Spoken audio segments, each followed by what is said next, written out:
Assalamualaikum warahmatullahi wabarakatuh. Selamat datang di Demit Horror, tempat di mana kisah gaib, teror malam, dan misteri dunia lain diungkap tanpa ampun.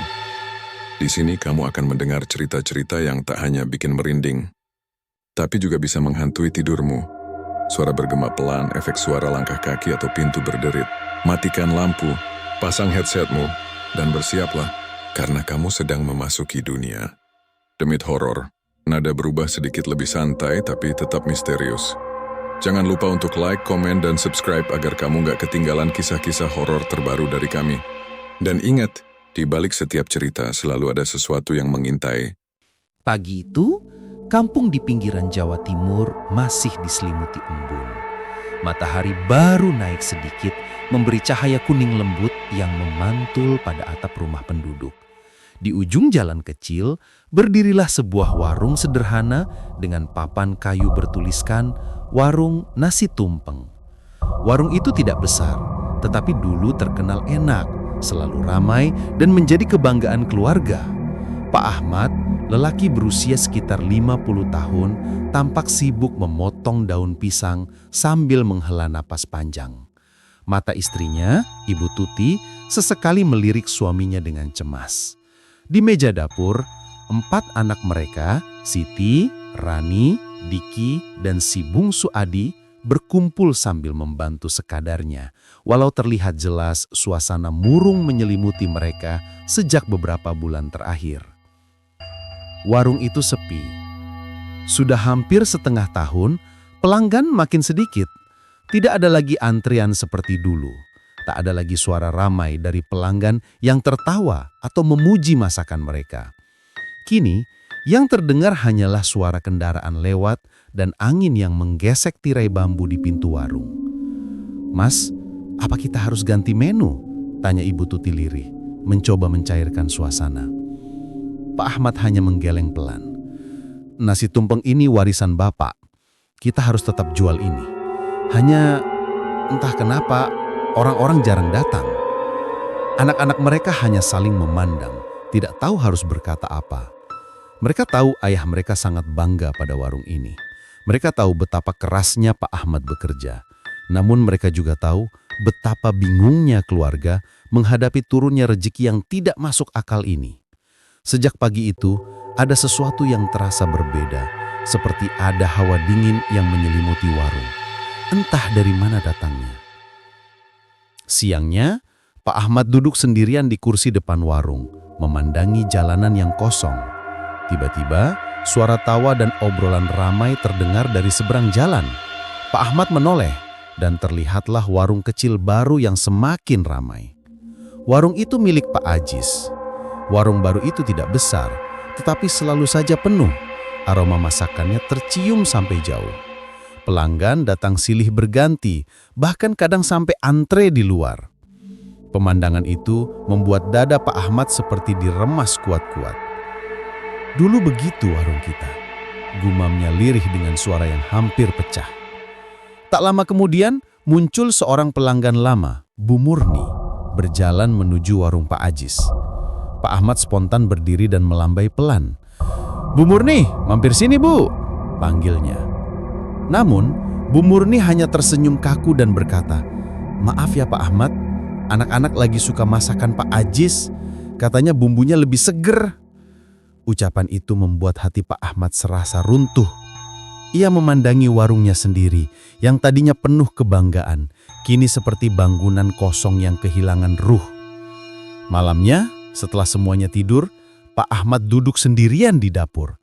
Hanya lampu redup yang menerangi ruangan. Tangannya gemetar memegang gelas kopi yang sejak tadi tak disentuh.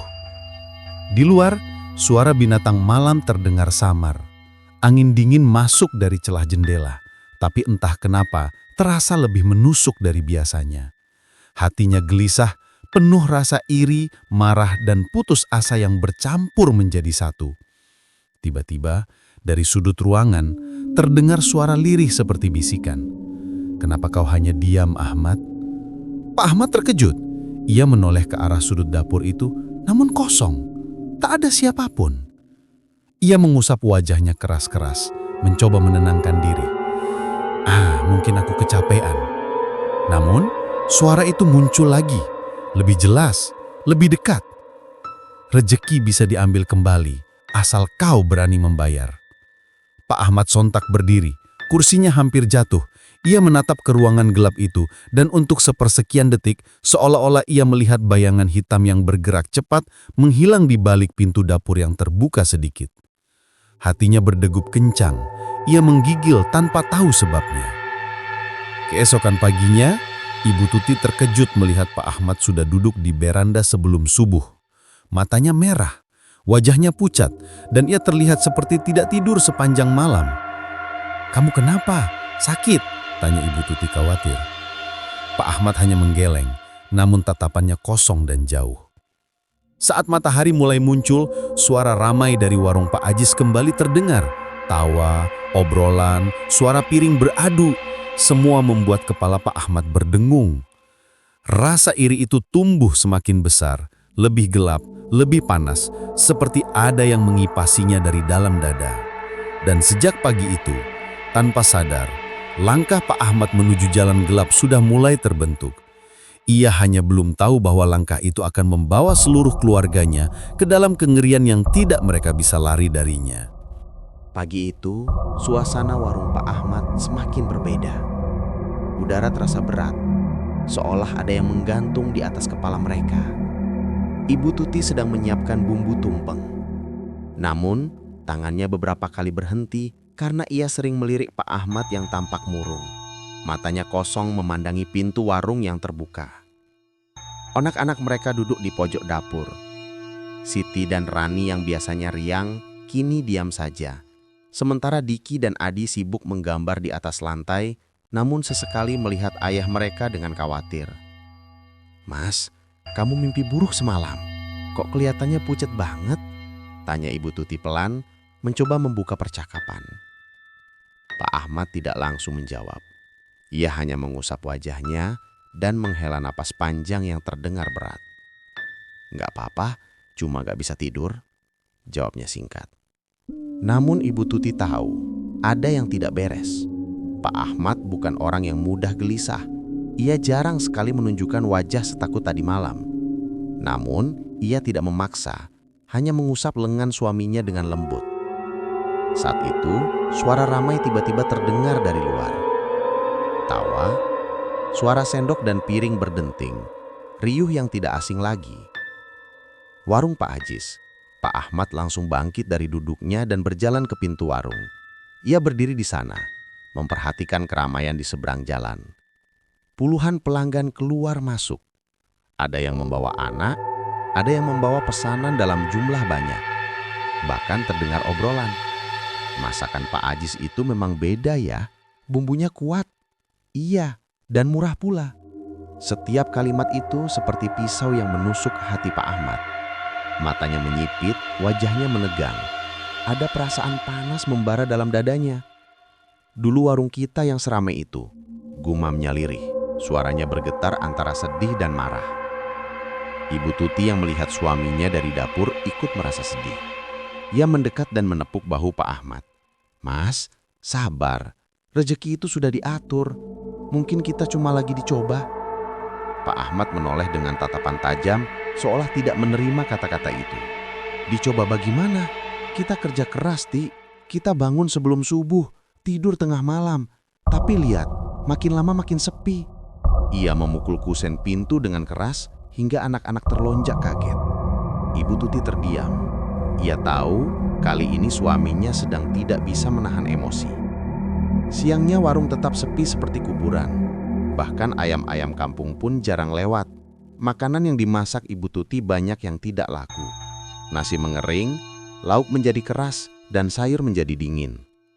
Saat Ibu Tuti sibuk membereskan sisa makanan, Pak Ahmad duduk sendirian di dapur menatap panci besar nasi tumpeng yang hampir tidak tersentuh pembeli. Suasananya hening. Begitu hening, sampai-sampai terdengar detak jam dan napas Pak Ahmad yang berat. Lalu, suara itu muncul lagi. "Kasihan ya, kerja keras tapi tidak dihargai." Pak Ahmad bergedik. Ia menoleh cepat ke arah rak bumbu, namun tidak ada siapapun di sana. Orang itu, Ajis, dia yang mengambil rezekimu. Pak Ahmad berdiri, tangannya mengepal. Suara itu terdengar jelas di telinganya, padahal ruangan kosong. Kalau kau mau, semuanya bisa kembali. Asal kau berani. Wajah Pak Ahmad memucat. Ia mengusap telinga, mencoba meyakinkan dirinya bahwa itu halusinasi. Tapi suara itu terdengar lagi, lebih pelan, seperti membelai pikirannya. Ada cara, ada jalan, kau hanya perlu mencari. Pak Ahmad memejamkan mata keras-keras. Hentikan, hentikan, gumamnya hampir seperti orang yang ketakutan. Malam hari setelah warung ditutup, keluarga itu makan dengan sunyi. Tidak ada tawa, tidak ada cerita. Yang terdengar hanyalah suara sendok mengenai piring dan angin malam yang berhembus dari jendela. Setelah makan, anak-anak tidur lebih awal. Ibu Tutin mencuci piring, sementara Pak Ahmad duduk di halaman sambil merokok. Wajahnya seperti orang yang tenggelam dalam pikirannya sendiri. Beberapa saat kemudian, seorang tetangga lewat sambil menyapa. Loh, Pak Ahmad, warung sepi ya? Beda sama warung Pak Ajis tuh, makin rame. Pak Ahmad menutup matanya. Kata-kata itu seperti menggarami luka yang sedang terbuka. Tetangga itu tertawa kecil. Mungkin Pak Ajis pakai cara-cara tertentu kali ya. Kok bisa ramai banget sekarang? Pak Ahmad membuka mata tiba-tiba. Cara?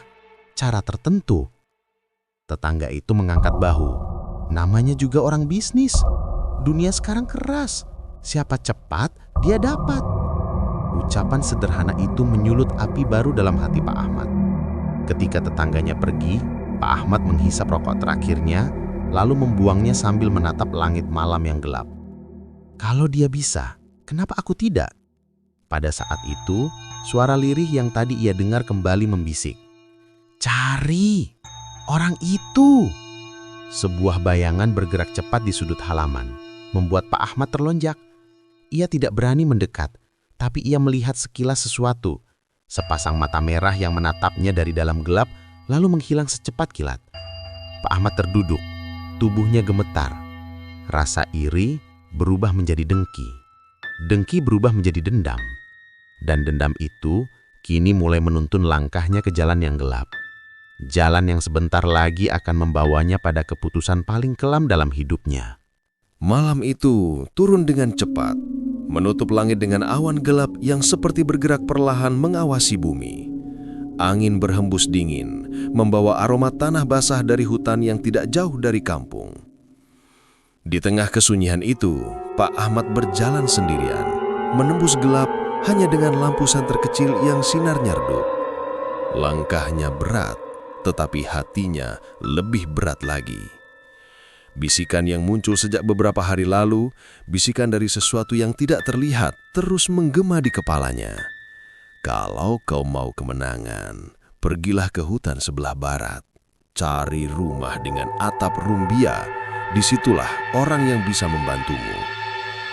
Pak Ahmad berusaha menepisnya, tapi suara itu semakin sering muncul, semakin jelas, seakan menghuni pikirannya. Dan setelah melihat warung Pak Ajis yang lagi-lagi penuh hari itu, kemarahan dan iri itu meledak, mendorongnya mengambil keputusan tanpa berpikir panjang. Ia melangkah ke dalam hutan. Semakin dalam ia masuk, semakin aneh suasana terasa. Pohon bambu menggresek satu sama lain, menimbulkan suara cerak, cerak, cerak, yang terdengar seperti bisikan doa kuno. Kabut tipis mulai muncul, padahal malam itu tidak hujan. Atau mungkin kabut itu bukan kabut biasa, melainkan sesuatu yang sengaja mengiringinya. Pak Ahmad menelan ludah, senter kecilnya bergetar di tangannya.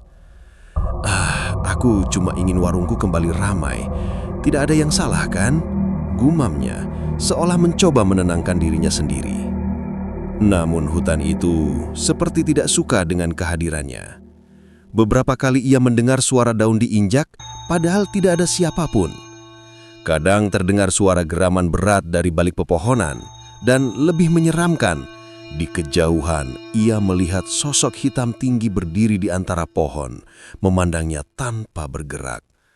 Pak Ahmad mengabaikannya, atau setidaknya berusaha. Setelah berjalan hampir 1 jam, ia akhirnya melihat rumah tua berdinding anyaman bambu dan atap rumbia kusam dengan asap tipis yang keluar dari celah atapnya. Rumah itu seperti sudah lama ditinggalkan, tapi jelas sekali ada sesuatu yang tinggal di sana. Pak Ahmad ragu sejenak, tapi rasa iri yang menggerogotinya mendorong dia untuk mengetuk pintu. Tok, tok. Tidak ada jawaban.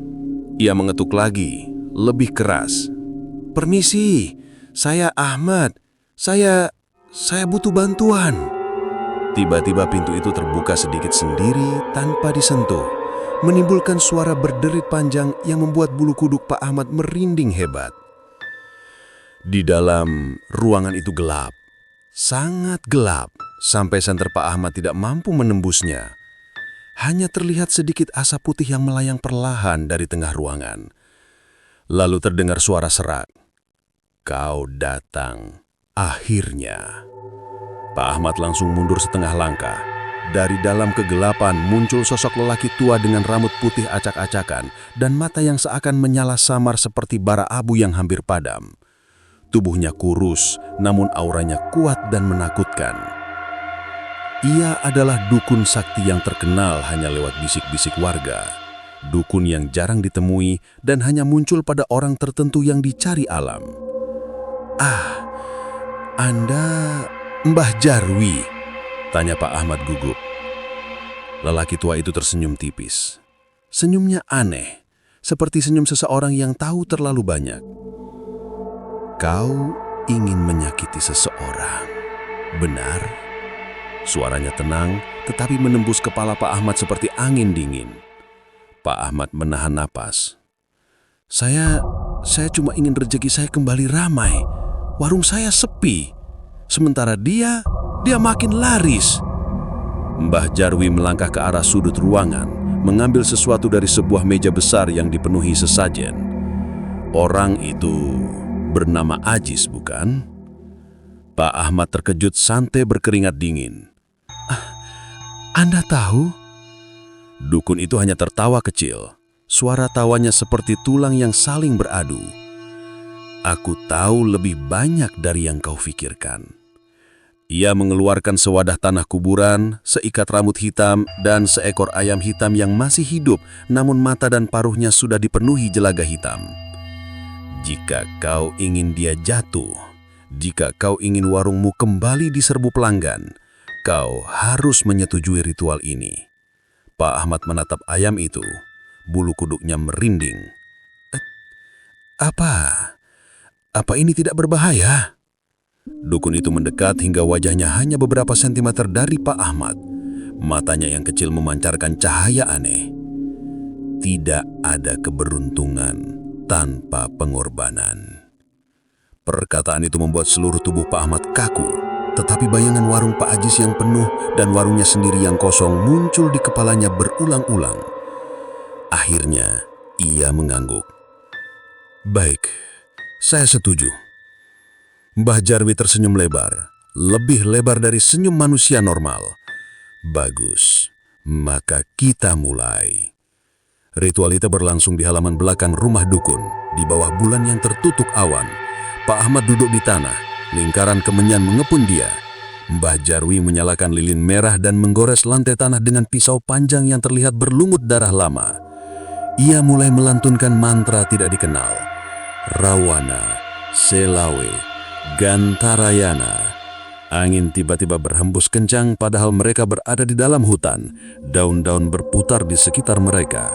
Api lilin menari liar. Ayam hitam diletakkan di tengah lingkaran. Dan ketika dukun menusuknya, terdengar suara jeritan. Tidak, lebih dari sekedar jeritan. Suara itu seperti suara manusia yang tersiksa. Pak Ahmad menutup telinganya, wajahnya memucat. Namun ritual itu belum selesai. Dukun itu menaruh darah ayam pada tanah kuburan dan rambut yang ia bawa. "Kini, kirimkan niatmu, kirimkan kebencianmu. Bayangkan Ajis dan lihat dia hancur." Pak Ahmad memejamkan mata. Ia membayangkan warungnya kembali ramai. Ia membayangkan warung Pak Ajis kosong. dan ia mengucapkan nama itu dalam hati, Pak Ajis. Tiba-tiba angin berhenti, lilinnya padam, dan sesuatu bergerak cepat di belakangnya, membuat tengkuknya terasa dingin seolah disentuh tangan yang bukan milik manusia. Mbah Jarwi tersenyum senang. Ritual selesai. Santetmu telah dikirim. Dia tidak akan bertahan lama. Pak Ahmad menghela napas lega, walaupun dadanya terasa sesak. Ia tidak tahu bahwa santet itu justru akan menjadi awal dari kehancuran dirinya sendiri. Malam ketika santet itu dikirim, angin bergerak aneh. Seakan ada sesuatu yang berlarian di antara pohon dan dinding rumah para warga. Di kejauhan, beberapa orang mengaku mendengar suara ayam berkokok tengah malam, padahal tidak ada ayam yang terlihat. Bayangan hitam muncul di sudut-sudut rumah, namun menghilang ketika didekati. Itu tanda bahwa santet sedang mencari korban. Sementara itu, di rumah Pak Ajis, suasana justru sangat berbeda.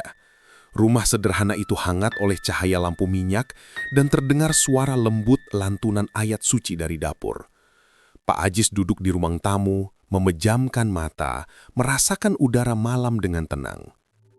Ia bukan sekadar penjual makanan biasa. Di kampung asalnya, Jawa Tengah, ia adalah seorang kiai, seorang guru agama yang dihormati. Namun ia jarang membicarakan itu kepada warga di sini. Ia memilih hidup sederhana dan berdagang untuk mengisi hari tua. Ketika santet itu mulai mendekat, Pak Ajis merasakan sesuatu. Seperti hembusan dingin yang menyusup dari bawah pintu. Bukan dingin biasa. Dingin ini seperti membawa niat buruk. Matanya terbuka perlahan. Ia tidak kaget. Seperti seseorang yang sudah tahu ini akan datang suatu hari. Di luar, angin berputar membentuk pusaran kecil membuat daun-daun terangkat. Bayangan kabur, tinggi dan melengkung, bergerak cepat menuju rumahnya. Wujud itu tidak jelas seperti manusia, tetapi memiliki tangan panjang yang merayap dan mata merah seperti bara. Santet itu mencari satu hal, tubuh Pak Ajis.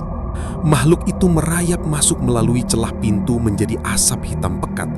Ia meliuk-liuk menuju ruang tamu, mendekati Pak Ajis yang duduk tenang seperti sedang menunggu beberapa saat terakhir sebelum bertemu tamu tak diundang. Ketika asap hitam itu hampir menyentuhnya, Pak Ajis tersenyum tipis. Ia mulai melafalkan ayat pendek, pelan, namun suaranya seperti menggema ke seluruh ruangan. A'udzu billahi minasyaitonir rajim. Ketika kata-kata itu keluar, santet itu berhenti. Asap hitamnya bergetar seperti terbakar oleh sesuatu yang tidak terlihat. Makhluk itu berusaha mendekat lagi, namun setiap langkahnya seperti menghantam tembok tak kasat mata. Tubuhnya retak berasap. Pak Ajis membuka matanya, yang kini memancarkan ketenangan aneh. Yang kau kejar bukan orang lemah. Kembalilah kepada yang mengirim. Santet itu mengeluarkan suara lengking panjang, seperti ratusan jeritan ditumpuk menjadi satu. Tubuhnya pecah menjadi pecahan hitam seperti kaca yang jatuh. Pecahan itu terlempar ke belakang dan tersebar seperti debu di lantai. Namun, santet itu tidak hilang. Ia tergumbali menyatu menjadi bentuk aslinya. Namun sebelum ia sempat bangkit sepenuhnya, sebuah cahaya putih lembut entah dari mana melayang dari tangan Pak Ajis dan mengenai makhluk itu. Dalam sekejap, makhluk itu meletus menjadi asap hitam yang langsung menguap seperti terbakar sinar matahari. Hening. Sangat hening. Pak Ajis menutup matanya lagi, menarik nafas pelan. Astagfirullah. Mudah-mudahan orang itu diberi hidayah. Tidak ada rasa marah dalam suaranya. Tidak ada dendam, hanya iba dan doa. Keesokan harinya, warga heran melihat warung Pak Ajis jauh lebih ramai dari biasanya. Orang-orang datang tidak hanya untuk membeli makanan, tetapi seperti tertarik oleh sesuatu yang tidak dapat dijelaskan. Setiap pelanggan yang masuk mengatakan hal yang sama. Warung Pak Ajis rasanya damai, nyaman, enak, tapi juga menenangkan. berbanding terbalik dengan warung Pak Ahmad. Warungnya semakin sepi, bahkan satu pelanggan pun tidak datang. Ibu Tuti berdiri di depan warung, melihat kejanggalan ini dengan perasaan tidak enak. Ia tahu suaminya sedang tertekan, dan firasat buruk mulai merayap ke hatinya. Di sudut warung, Pak Ahmad duduk sambil menggertakkan gigi. Ia menunggu kabar dari dukun, berharap santet itu bekerja. Namun tepat saat ia memejamkan mata, sekilas ia melihat bayangan hitam melayang cepat di depan pintu warungnya. Bayangan itu retak, seperti luka yang tidak sembuh, lalu menghilang dengan suara yang hampir tidak terdengar. Pak Ahmad berdiri dengan nafas memburu. Apa itu tadi? Ia tidak tahu bahwa itu adalah santet yang kembali. Bukan membawa kabar kemenangan, tapi membawa tanda bahwa tuannya bukan orang sembarangan. Di rumahnya, Pak Ajis duduk menatap langit. Ia tahu santet itu berasal dari seseorang di kampung ini. Ia tahu siapa pelakunya, karena aura kebencian itu sangat familiar. Namun, ia tidak bercerita kepada siapapun. Ia hanya tersenyum kecil dan berbisik, "Semoga Allah menjaga kita semua dari jalan yang gelap." Malam itu, meski santet telah gagal, pertarungan yang sebenarnya baru saja dimulai. Dan Pak Ahmad tidak menyadari bahwa satu langkahnya ke jalan gelap mulai tak bisa kembali lagi. Malam itu, angin menderu seperti suara seseorang yang sedang menahan tangis. Di rumah kayu Pak Ahmad, suasana semakin berat sejak ia pulang dari dukun sakti beberapa hari sebelumnya. Ibu Tuti terlihat semakin pucat, seolah firasat buruk terus menghantui. Anak-anak mereka yang masih kecil beberapa kali terbangun di malam hari karena mimpi buruk, mimpi tentang bayangan hitam yang berdiri di depan warung sambil menggosok pisau panjang. Pak Ahmad hanya menganggap semua itu sebagai efek lelah. Baginya, yang paling penting adalah menunggu kabar bahwa santet yang ia pesan sudah bekerja. Ia duduk di ruang tamu, menyalakan rokok kretek, menunggu tanda apapun bahwa warung Ajis akan segera terkena imbasnya. Namun yang datang bukan kabar buruk. Yang datang justru kabar mengejutkan. Keesokan harinya, seorang tetangga berlari ke rumah Pak Ahmad. Mat, kau dengar belum? Warungnya Pak Ajis makin rame. Katanya pembeli sampai nyantri meluber ke jalan." Pak Ahmad tercengang. "Apa? Itu tidak mungkin. Harusnya dia tumbang." Tetangga itu hanya mengangkat bahu. "Entahlah Mat, tapi aku lihat sendiri. Orang-orang antre beli tumpeng di sana. Katanya Pak Ajis berkahnya makin deras." Perut Pak Ahmad mendadak mual. Santet itu gagal? Sore itu ia kembali menghubungi dukun yang sebelumnya ia datangi. Dukun itu terlihat kesal dan lelah ketika membuka pintu. "Loh Ahmad, apalagi kau ini? Mestinya santetku sudah mengenai target." Pak Ahmad menahan emosi. "Tapi Pak Ajis baik-baik saja, malah warungnya makin laris." Dukun itu menghela nafas kasar, lalu duduk bersila sambil menutup mata. Ia mulai membaca mantra, tangannya bergerak-gerak di udara seperti sedang meraba sesuatu yang tak terlihat. Suasana berubah dingin, lampu minyak di sudut ruangan bergoyang meski tak ada angin.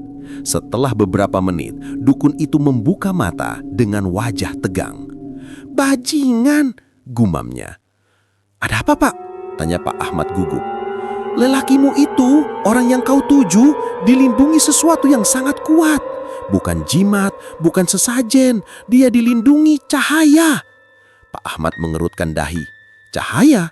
Maksudnya apa?" Dukun itu mengatapnya tajam. "Kau tidak bilang kalau dia itu seorang kiai, Ahmad. Kau pikir santet bisa menembus orang yang setiap hari sujud dan membaca ayat. Kau pikir bisa mengalahkan orang yang dipagari doa satu kampung." Pak Ahmad tersentak, keringat dingin membasahi tengkuknya. Tapi saya benar-benar butuh mengalahkannya, Pak.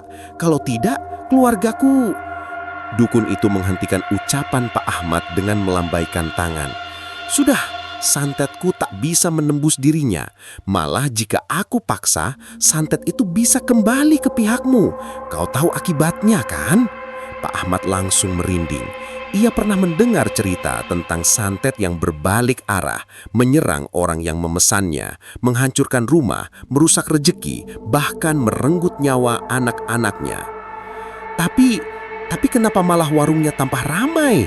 Tanya Pak Ahmad dengan suara goyah. Dukun itu mendesis, karena dia membuang santet itu, Ahmad, dan dia tahu santet itu darimu.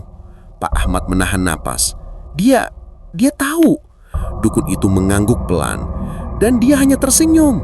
Itu lebih menakutkan daripada balasan apapun. Malam itu, Pak Ahmad pulang dengan langkah gemetar. Sepanjang jalan, bayangan pohon pisang tampak seperti sosok hitam berleher panjang yang mengintip dari kegelapan. Setiap hembusan angin terasa seperti bisikan yang menyindir. Tak bisa mengalahkannya, tak bisa mengalahkannya. Sesampai di rumah, ia melihat Ibu Tuti sedang duduk di dapur, menatap nasi tumpeng yang baru dimasaknya. Warung kita makin sepi, Mas. Kalau begini terus, kita tidak bisa bayar kontrakan.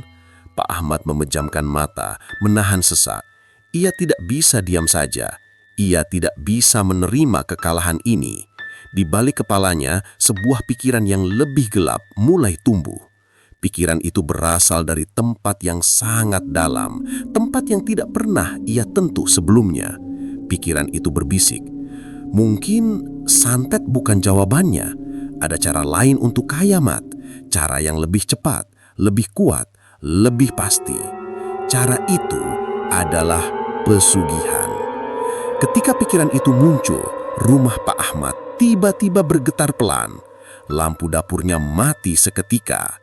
Dan dari arah pintu belakang terdengar suara langkah pelan namun berat, seolah sesuatu sedang mendengarkan keinginan terlarang yang barusan muncul di hati Pak Ahmad. Suara itu berhenti tepat di balik pintu dapur. Pak Ahmad dan Ibu Tuti saling menatap ketakutan. Lalu pintu itu bercicit terbuka sendiri. Hembusan angin dingin menyelimuti mereka. Di ujung pandangan, seolah ada bayangan hitam berdiri sambil tersenyum samar. Pak Ahmad menelan ludah keras. Ia tidak tahu bahwa malam itu adalah awal dari kehancuran keluarganya. Dan pesugihan yang ia pilih akan jauh lebih mengerikan daripada santet manapun. Malam itu, rumah Pak Ahmad terasa seperti tenggelam ke dalam kegelapan yang bukan sekadar gelap malam. Angin berhenti berhembus. Hutan bambu di belakang rumah yang biasanya berdesir kini senyap seperti ditelan bumi. Suasana aneh itu membuat bulu kuduk Pak Ahmad berdiri ketika ia memandangi pintu dapur yang terbuka sendiri. Ibu Tuti memegangi tangannya dengan gemetar. "Mas, ada apa itu?" Pak Ahmad tidak menjawab. Napasnya berat. Ia menatap keluar ke arah gelap pekat yang seolah mengundang. Tidak ada suara langkah lagi, tetapi hawa dingin yang menyelinap masuk membuat ruangan terasa seperti ruang mayat. Tiba-tiba terdengar suara duk, duk, duk. Seperti benda keras dipukul perlahan di tiang belakang rumah. "Mas, itu ada orang?" Suara Ibu Tuti bergetar, hampir seperti bisikan. Pak Ahmad menelan ludah dan melangkah perlahan ke pintu, meskipun seluruh tubuhnya menolak. Rasanya seperti ada tangan besar mencengkram dadanya dan memaksanya maju. Ketika ia melongok keluar, ia melihat sesuatu yang membuat jantungnya seolah berhenti. Di bawah pohon mangga belakang rumah, ada sosok berdiri. Bukan orang, bukan bayangan. Sebuah sosok tinggi berwarna hitam pekat. Tubuhnya kurus panjang, tangannya menjuntai hampir menyentuh tanah. Wajahnya samar, tetapi dua matanya merah merekah menatap Pak Ahmad tanpa berkedip. Pak Ahmad kaku. Kakinya seperti tertancap ke tanah. Sosok itu mengangkat tangan perlahan, seolah memanggil, "Datang." Suara itu tidak terdengar oleh telinga, tetapi langsung menghantam batinnya. Suara itu masuk ke pikirannya seperti bisikan lembut, tapi sangat dingin. "Kau memanggilku, Ahmad." Pak Ahmad mundur satu langkah, tetapi tubuhnya gemetar, seperti tidak sinkron dengan keinginannya. Ibu Tuti menjerit kecil dari dalam rumah, "Mas, jangan keluar, jangan!" Namun suara itu terus mengisi kepalanya. "Kau ingin rejeki, kau ingin kuasanya, ikuti aku." Pada malam itu, Pak Ahmad akhirnya menyerah pada rasa putus asa dan amarah yang menumpuk. Dengan langkah perlahan seperti orang yang hendak melangkah ke jurang, ia keluar dari rumah. Hawa dingin membungkus seluruh tubuhnya. Ibu Tuti berusaha menarik lengannya, tetapi entah bagaimana, tangan Pak Ahmad terasa sangat berat dan licin, seperti ada sesuatu yang mendorongnya ke depan. "Mas, jangan tinggalkan aku, Mas!" Pak Ahmad hanya berbisik lemah. "Aku harus lakukan ini, Tih, demi anak-anak." Ia terus berjalan mengikuti sosok hitam itu menuju kebun bambu di belakang rumah. Di dalam kebun bambu, suasananya lebih mencekam. Bambu-bambu tinggi bergesek, tetapi bukan seperti suara angin, lebih seperti suara bisikan ribuan orang yang sedang memanggil nama Pak Ahmad secara bersamaan. "Ahmad, Ahmad." Pak Ahmad memejamkan mata dan menutup telinga, tetapi suaranya malah semakin jelas di kepala. Sosok hitam itu berhenti di tanah yang lembab dan berlumpur, lalu berlahan berubah bentuk menjadi lebih tinggi, lebih mengerikan. Kepalanya membesar, lehernya memanjang, dan wajahnya mulai terlihat jelas. Wajah seperti manusia yang kulitnya mengelupas, dengan gigi panjang runcing dan lidah hitam menjulur. Pak Ahmad ingin menjerit, tapi suaranya hilang. Sosok itu bicara lagi, kali ini benar-benar terdengar oleh telinga. "Jika kau ingin rejeki, beri aku jalan, buka pintu untukku, biarkan aku masuk ke warungmu, ke keluargamu." Pak Ahmad mematung, tubuhnya gemetar hebat. Apa yang harus aku lakukan?" Suara Pak Ahmad pecah dan dipenuhi ketakutan. Makhluk itu senyum lebar, senyuman yang terlalu lebar untuk wajah manusia. "Sebutkan," bisiknya. Pak Ahmad memejamkan mata, lalu seperti kehilangan kendali, ia mengucapkan nama makhluk itu. 1 kali, 2 kali, 3 kali. Begitu selesai mengucapkannya, tanah di bawah kakinya bergetar. Suara tawa makhluk itu menggema keras, panjang, dan sangat tidak manusiawi. Lalu, boom! Angin hitam berputar mengelilingi tubuh Pak Ahmad. Ia terjatuh ke tanah dan menjerit. Rasanya seperti 1000 tangan mencengkeram tubuhnya dan mencap kain panas ke dadanya. Ketika semuanya berhenti, makhluk itu telah hilang. Yang tersisa hanya suara berat berbisik, "Mulai hari ini, aku hidup bersamamu." Pak Ahmad pulang dengan tubuh lemas, wajah pucat, mata cekung seperti orang yang baru bangun dari mimpi baruk panjang. Ibu Tuti berlari menghampiri, memeluknya, menangis ketakutan. "Mas, kamu kenapa? Badanmu dingin sekali." Pak Ahmad hanya menggeleng pelan. "Aku sudah memilih jalan ini, Tih. Kita akan kaya, percayalah." Namun, yang tidak ia sadari adalah dari balik punggungnya, ketika ia melangkah masuk ke rumah, bayangan hitam panjang mengikuti, merayap masuk ke setiap sudut ruangan, mengambil ruang, mengambil hawa, mengambil nyawa. Dan sejak malam itu, hidup keluarga Pak Ahmad tidak akan pernah lagi sama. Sejak malam ketika Pak Ahmad memanggil makhluk itu di kebun bambu, suasana rumahnya berubah drastis. Udara di dalam rumah selalu dingin, seperti ada AC besar yang menyala tanpa henti. Padahal rumah mereka bahkan tidak punya kipas angin. Bau anyir samar mulai tercium setiap menjelang maghrib. Namun hanya Pak Ahmad yang tidak mempermasalahkannya, seolah sesuatu telah mengubah cara pikirnya. Ibu Tuti mulai merasakan perbedaan besar pada suaminya. Pak Ahmad kini lebih pendiam, matanya sering melamun jauh, seakan melihat sesuatu yang tidak mampu dilihat manusia biasa. Kadang ia tersenyum sendiri saat sedang memasak tumpeng. Kadang ia tertawa kecil tanpa sebab, membuat bulu kuduk Ibu Tuti berdiri. Yang paling menakutkan adalah, setiap kali Pak Ahmad berada di dapur, bayangan tubuhnya terlihat lebih panjang dari seharusnya. Keesokan paginya sesuatu yang janggal terjadi. Warung Pak Ahmad yang selama berminggu-minggu sepi, mendadak penuh pembeli. Orang-orang datang tanpa henti, seperti ditarik oleh sesuatu yang tidak terlihat. Pak Ahmad tersenyum lebar ketika melihat antrean panjang seperti ular. "Ti, lihat itu. Aku bilang apa? Rezeki mulai berpihak." Ibu Tuti ingin ikut senang, tapi hatinya justru terasa semakin berat. Sepanjang hari ia melihat banyak kejadian ganjil. Ketika ia sedang membungkus nasi tumpeng, ia melihat sekilas wajah seorang pembeli berubah menjadi pucat seperti mayat, tetapi sedetik kemudian kembali normal. Ada juga seorang anak kecil yang tiba-tiba menangis ketakutan ketika melihat ke sudut warung, lalu menjerit keras dan memeluk ibunya. Namun yang paling membuat Ibu Tuti ingin pingsan terjadi menjelang sore. Ia melihat suatu sosok berdiri di belakang suaminya. Tinggi, hitam, kurus, makhluk yang Pak Ahmad temui malam itu.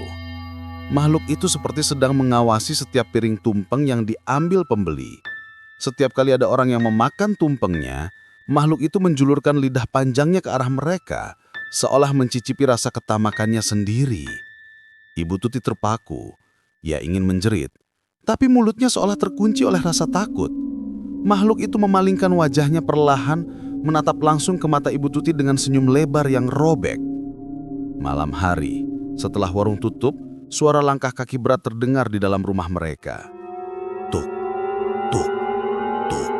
Seperti seseorang berjalan dengan kaki besar dan panjang. Namun ketika Pak Ahmad mengecek, tidak ada siapapun. Ibu Tuti mulai tidak bisa tidur. Ia selalu merasa ada yang menatap dari sudut kamar. Terkadang ia melihat sesuatu melintas cepat di bawah pintu. Anak-anak mereka pun menjadi sering menangis tanpa sebab.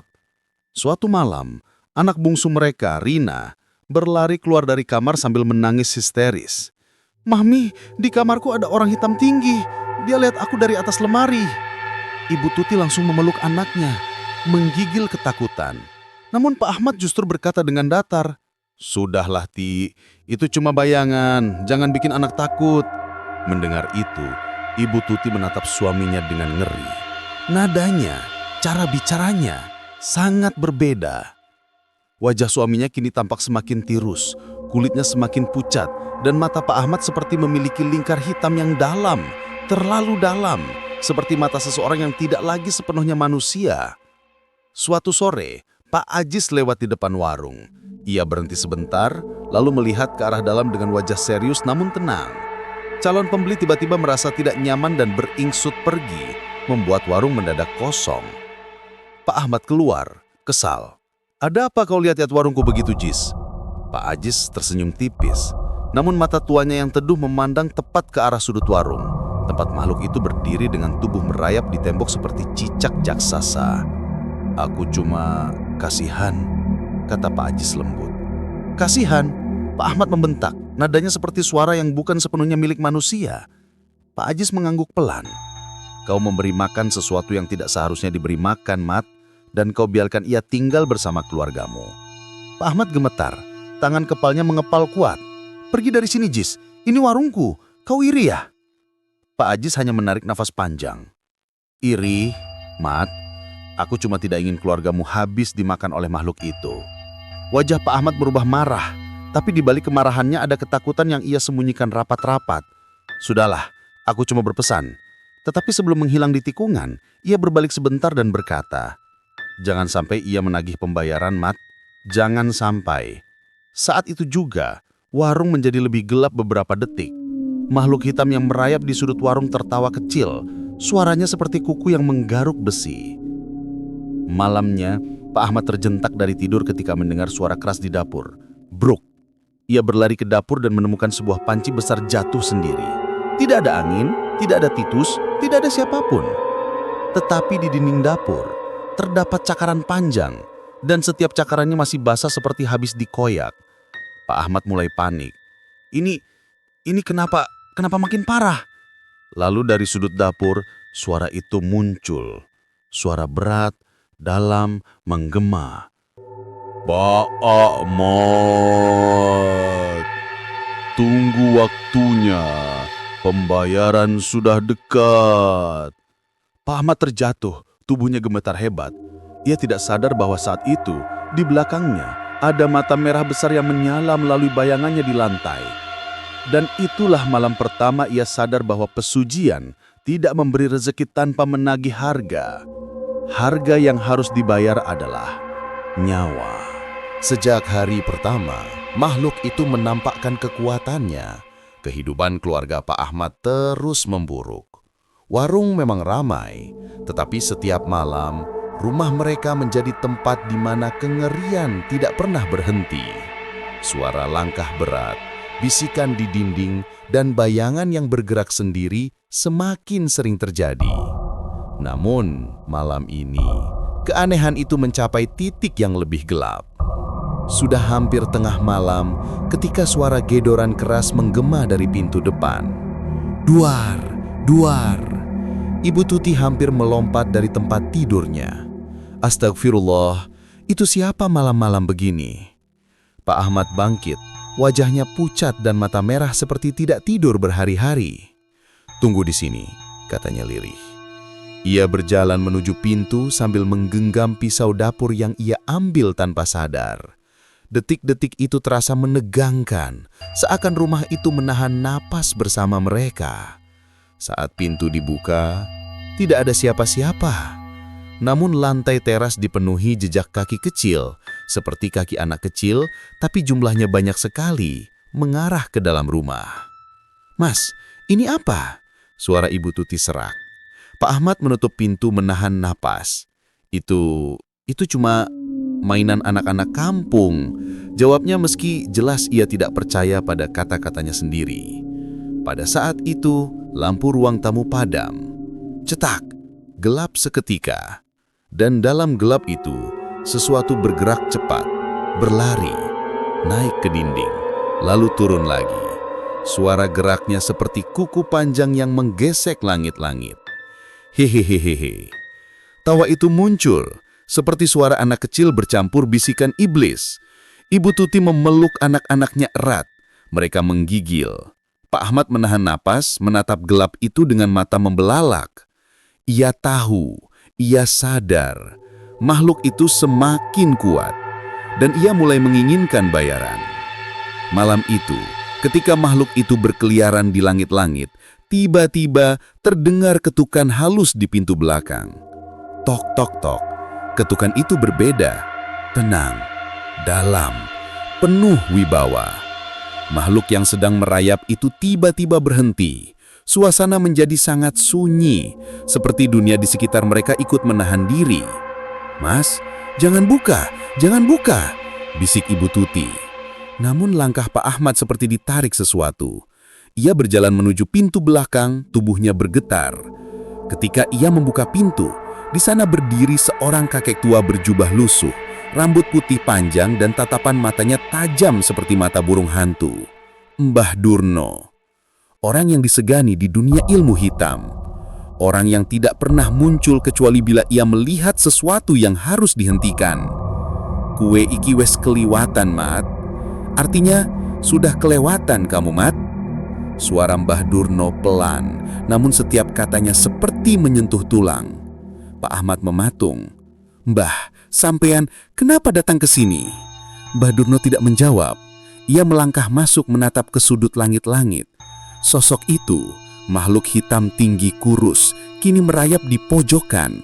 Matanya menyala terang seperti bara api. Ibu Tuti yang melihat langsung menjerit dan menutup mata anak-anaknya. Mbah Durno menghela napas panjang.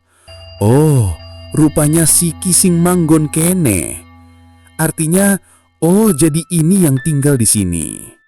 Makhluk itu menggeram panjang, suaranya seperti campuran babi hutan dan manusia. Mbah Durno menepuk ujung tongkat kayunya ke lantai. Dog! Sekejap ruangan berubah dingin, lalu panas, lalu dingin lagi. Hawa gaib terasa saling bertubrukan. Makhluk itu turun perlahan dari langit-langit, gerakannya patah-patah seperti boneka tali kayunya yang dipotong. Tinggi tubuhnya menjulang sampai hampir menyentuh lampu gantung. Tangannya panjang, kukunya seperti bilah pisau. Lidahnya menyentuh lantai, bergerak-gerak seperti ular. Ia menatap Mbah Durno dengan amarah besar. Seharusnya kau tidak mencampuri ini, manusia tua. Suara makhluk itu menggema di seluruh ruangan, membuat kaca bergetar. Namun Mbah Durno hanya senyum tipis. Kau salah tempat, setan. Keluarga ini bukan makananmu. Makhluk itu menggeram keras hingga seluruh rumah bergetar. Pak Ahmad memegangi kepalanya. Sakit, sangat sakit, seolah otaknya dihantam batu. Tolong, Mbah, tolong aku. Suaranya pecah. Mbah Durno mengangkat tongkat kayunya, mencabut seutas benang merah dari dalam kantong. Ia menggenggamnya, lalu membaca mantra lama yang terdengar seperti bahasa dari dunia lain. Makhluk itu menjerit marah dan menyerang. Ia melompat, kukunya diarahkan tepat ke kepala Mbah Durno. Namun Mbah Durno menghentakkan tongkatnya ke lantai. Brak! Gelombang energi tak terlihat menyapu ruang tamu. Makhluk itu terpental dan menghantam dinding. Dinding retak. Pak Ahmad dan keluarganya berteriak. Pertarungan itu menjadi semakin sengit. Makhluk itu berlari cepat, merayap, melompat, menghilang, lalu muncul lagi. Sementara Mbah Durno memutar tongkatnya, membentuk lingkaran energi yang menahan serangan. Sinar merah dan hitam saling berbenturan. Suara-suara gaib berteriak. Rumah seolah berada di tengah badai setan yang mengamuk. Setelah beberapa menit yang terasa seperti berjam-jam, makhluk itu mulai melemah. Tubuhnya mengecil, mengecil, dan mengecil, seolah terbakar dari dalam. Mbah Durno berdiri tegak meski keringat menetes banyak. Ia menunjuk ke makhluk itu dengan tongkatnya. Kue orang duwe hak urip neng kene. Artinya, kamu tidak punya hak hidup di sini. Makhluk itu menjerit lagi. Tubuhnya kini menghitam seperti arang. Duar! Tubuh makhluk itu meledak menjadi asap hitam pekat dan lalu menghilang tanpa bekas. Ruangan kembali sunyi. Namun, Mbah Durno tidak tersenyum. Ia justru terlihat sangat serius. Lebih serius daripada sebelumnya. Ia menatap Pak Ahmad lama, tajam, penuh rasa iba. Mat, akibatmu wes tekan. Artinya, Mat, akibat perbuatanmu sudah tiba. Pak Ahmad gemetar, suaranya pecah. Mbah, makhluk itu sudah hilang kan? Saya amankan. Mbah Durno menggeleng pelan. Sayang, bukan makhluk itu musuh besarmu. Pak Ahmad memerutkan kening. Loh, kalau bukan dia, terus siapa? Mbah Durno memejamkan mata sebentar, lalu berpelahan. Musuh besarmu adalah pesugihan yang sudah mengikat nyawamu, dan kalau makhluk penjaganya mati. Ia menatap Pak Ahmad dengan wajah sendu. Pesugihan itu akan menagih langsung kepada pemilik perjanjiannya. Suasana rumah mendadak membeku. Ibu Tuti menutup mulutnya, menangis. Pak Ahmad jatuh bersimpuh. Di luar rumah, angin tiba-tiba menderu keras, lalu terdengar suara berat mengerikan dari arah atap. Suara yang tidak berasal dari dunia manusia. Ahmad, waktunya. Malam itu, hujan turun deras seolah seluruh langit sedang meratapi sesuatu. Desa Karangmulyo terlihat lebih gelap dari biasanya, dan udara yang mengalir terasa dingin menusuk seperti kabut kematian yang merayap perlahan. Di dalam warung nasi pecel milik Bu Yuli, lampu minyak berkelip-kelip seperti hampir padam, seolah mengetahui bahwa sesuatu yang mengerikan sedang mendekat. Bu Yuli duduk sendirian di pojokan, wajahnya pucat, mata cekung, tubuhnya tampak lemah seperti habis disedot tenaganya. Setelah kejadian-kejadian mengerikan beberapa hari terakhir, pelanggan yang pingsan, suara-suara aneh dari dapur, bayangan hitam yang mengikuti anak-anaknya, Bu Yuli tahu bahwa saatnya membayar harga pesugihan itu sudah dekat. Namun malam ini, semuanya terjadi jauh lebih cepat dari yang ia bayangkan. Tepat pukul 2 dini hari, suara gedubrak terdengar dari dapur. Piring-piring jatuh sendiri hingga pecah berkeping-keping. Kompor menyala tanpa ada yang memantik, wajan bergerak seolah sedang digunakan oleh tangan tak terlihat.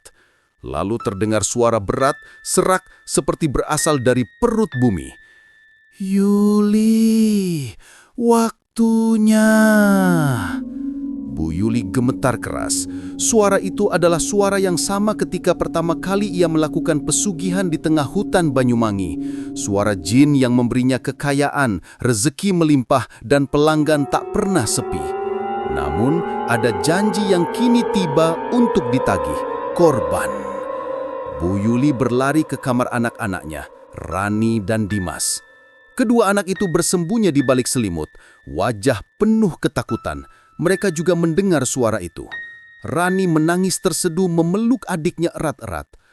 "Bu, jangan biarin dia ambil kami." Suara Rani bergetar. Bu Yuli menggeleng cepat, air matanya mengalir deras. "Ibu gak bakal biarin siapapun ambil kalian, gak akan." Namun ia tahu, pesugihan tidak bisa dibatalkan. Tidak ada yang bisa kabur dari perjanjian itu.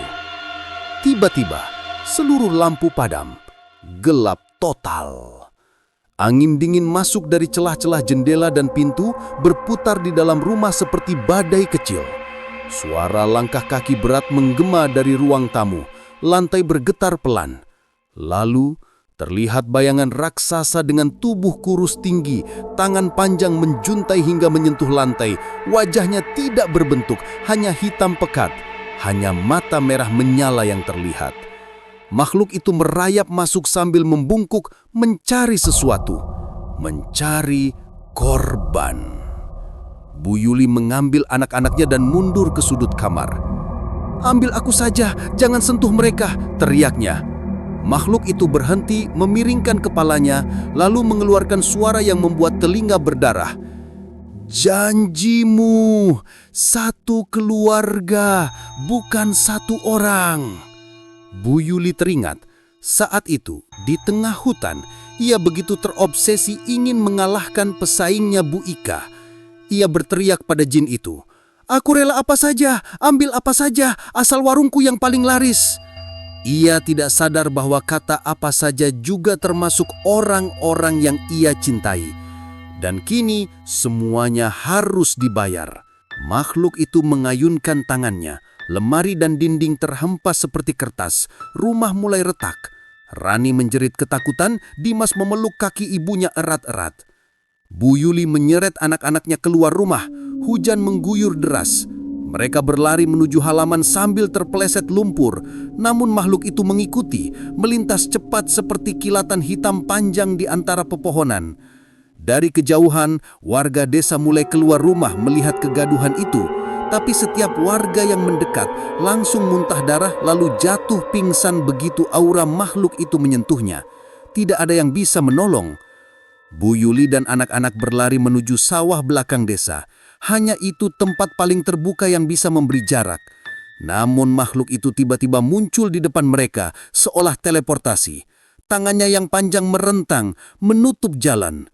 Dimas yang paling kecil berteriak, "Bu, aku takut." Saat itu juga, tangan makhluk itu menangkap tubuh kecil Dimas dan mengangkatnya ke udara. Bu Yuli menjerit histeris, meraih tangan anaknya melawan sekuat tenaga. Namun makhluk itu jauh lebih kuat. Dimas terlepas. Tubuhnya tersedot ke dalam bayangan hitam itu seperti ditelan kabut pekat. Rani juga menjerit, berusaha lari, namun makhluk itu menarik rambutnya dan menyeretnya masuk ke dalam tubuhnya yang gelap seperti lubang tak berujung. Tinggal Bu Yuli sendirian. Hujan bercampur air mata menutupi wajahnya. "Ambil nyamaku sekarang," teriaknya sambil memukul makhluk itu. Makhluk itu mendekatkan wajah tak bernyawanya lalu berbisik dengan suara paling gelap. Nyawamu adalah penutup, bukan pembalas. Lengan hitam itu menembus dada Bu Yuli. Dalam sekejap tubuhnya hancur seperti debu terbawa angin, lenyap tanpa jejak. Keesokan hari paginya, warga menemukan warung pecel Bu Yuli hancur total. Tidak ada satupun anggota keluarganya yang ditemukan. Namun yang paling mengerikan adalah suara yang sering muncul setiap jam 2 dini hari. Suara mangkuk digesek, wajan bergerak, sambal ditumbuk, seolah warung itu masih bekerja tanpa wujud. Dan sesekali warga bersumpah melihat siluet perempuan membawa 2 anak berdiri diam di depan warung. Wajah mereka hitam tak terlihat, hanya mata merah membara. Warung itu kini dibiarkan kosong, tidak ada yang berani membukanya lagi. Karena semua orang tahu, pesugihan tidak pernah memberi tanpa mengambil.